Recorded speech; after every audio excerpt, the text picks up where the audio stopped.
Hi everyone, today in this video let us see the segmentation and targeting strategy adopted by Nike to launch its competition sportswear titled Pro Hijab. It is a performance headscarf targeted at Muslim women athletes, and with a special focus on Middle Eastern athletes.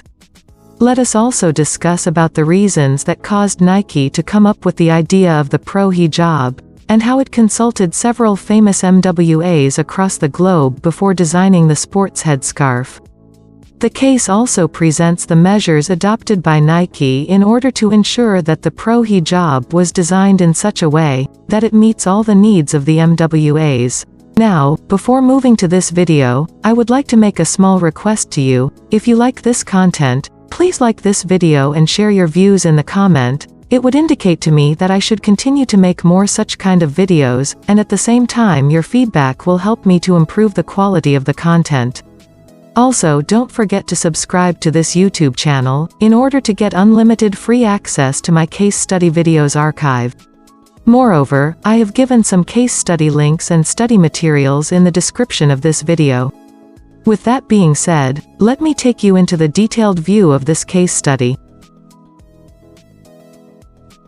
During the 2016 Summer Olympics, pro fencer Ibtihaj Muhammad garnered attention for being the first U.S. Muslim athlete to compete while wearing a hijab, and she was later featured in the Nike Pro Hijab marketing campaign as well. Initially, she has been carded for false starting many times. That's because Muhammad, who earned a bronze medal in Rio in 2016 for Team USA, typically competed in a children's hijab that was made of a doubled georgette material. When this material is wet, it becomes really heavy and stiff. So it would completely obstruct her hearing. Beyond that, the garment didn't interact well with her uniform. Moreover, wearing a traditional hijab for competition was less than ideal. But Muhammad and other athletes haven't had much of a choice. Finding a hijab that worked well for a particular sport was a major challenge. Muhammad wasn't the only one who experienced hijab struggles. In fact, Nike designers had been having meetings with top athletes, who illuminated the many availability and performance problems associated with wearing a traditional hijab for sport, which had put the Nike designers to work to create a sport hijab prototype. The designers gave the initial prototype to a variety of athletes. Nike gathered both the athletes' performance feedback and their reactions to the garment's appearance. The women came back with a range of input, most of which pointed to the desire for an even lighter, softer and more breathable garment. Nike Pro designers, who are responsible for creating base layers for athletes, examined how to make a performance hijab inconspicuous, and crafted more prototypes with this goal in mind. With that, Nike designers evolved the prototypes and received an enthusiastic response, and a final request to modify the fit to account for a range of head sizes and face shapes. After further dialing in the details and conducting additional rounds of wear testing, the Nike Pro Hijab was complete. Muhammad first experienced the Nike Pro Hijab shortly after that in August 2017.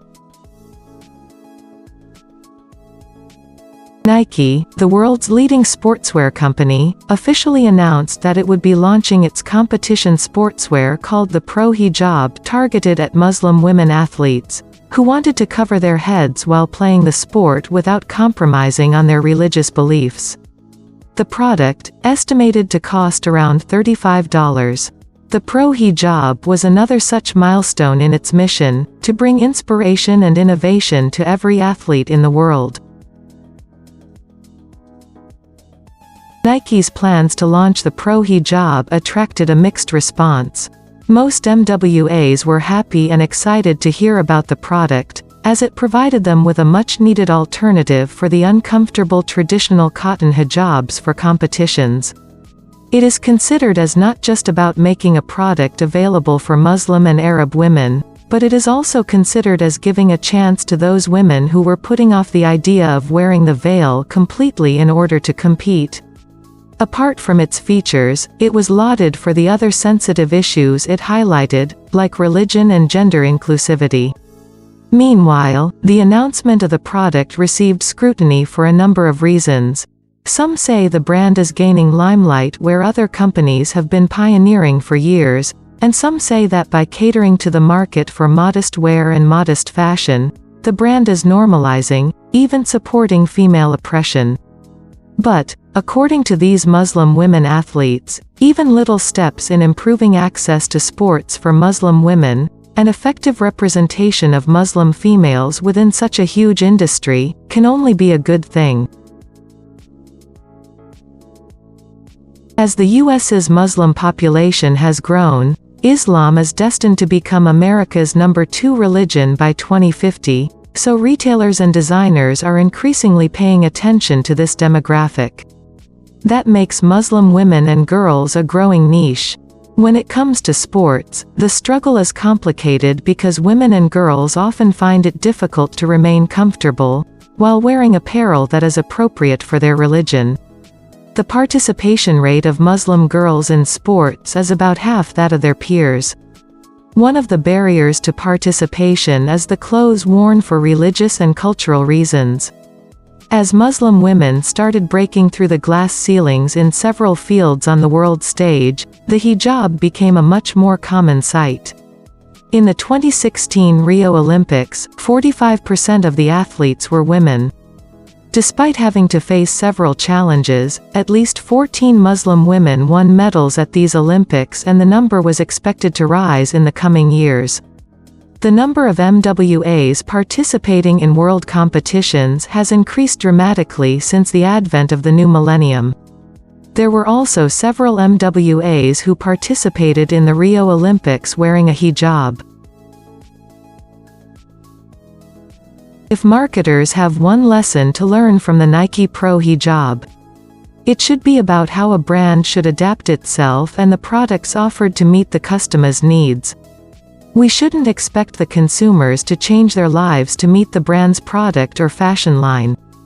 Empowering women with more than just a product, but rather a solution to their needs, Muslim athletes helped create the Nike Pro Hijab. Nike are not only inspiring hijab-wearing athletes but also modest sportswear for any athlete. The diversity and inclusion of any athlete is opening new doors for Nike, as many females were discouraged to train and exercise, due to unavailability of modest attire or a preferable solution to their religious practices. Nike believes that if you have a body, then you're an athlete. Apart from tapping a new market segment, this new reach in the Middle East would also provide some cushioning to Nike against the growing competition it was facing, particularly in emerging markets like China.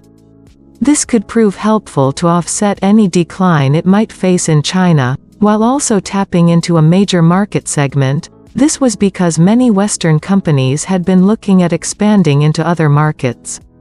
Also, looking at the size and consumer power of the Middle East, many companies would come up with several products tailored to the tastes and needs of the region. Thank you so much for listening to this video. I hope this video might be informative for you.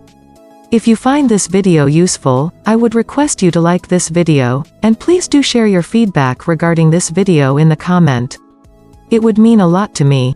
Last but not the least, as mentioned earlier, do not forget to subscribe this YouTube channel for receiving updates about my upcoming case study videos. You can also write in the comment, if you would like me to make videos regarding any specific case studies that you have in your mind. Meanwhile, you can also have a check on my 5 Minutes Learning YouTube channel for getting access to hundreds of case study videos. Thanks a lot again, see you soon with another interesting case study video.